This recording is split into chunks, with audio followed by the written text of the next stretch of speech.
बोलो वासवी माता की जय। नमो देव्यै सुभद्रायै कन्यकायै नमो नमः।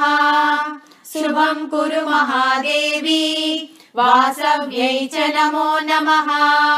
जयायै चन्द्ररूपायै चण्डिकायै नमो नमः। शान्तिमानवनो देवी वासव्यै ते नमो नमः।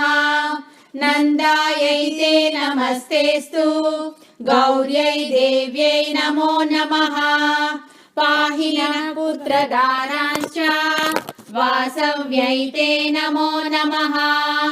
अपर्णायै नमस्तेस्तु गौर्यै देव्यै नमो नमः। नमः कमलहस्तायै वासव्यै ते नमो नमः। चतुर्भुजायै शर्वाण्यै शुकपाण्यै नमो नमः। सुमुखायै नमस्तेस्तु वासव्यै ते कुलालये। कमलायै नमस्तेस्तु विष्णुनेत्रकुलालये।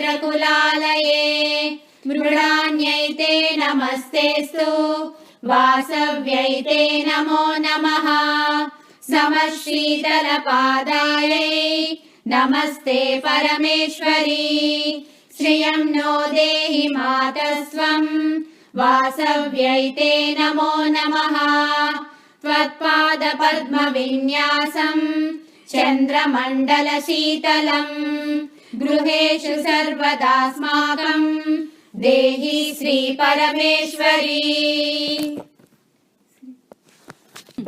श्रीवासवी कन्यकाष्टकं सम्पूर्णम्।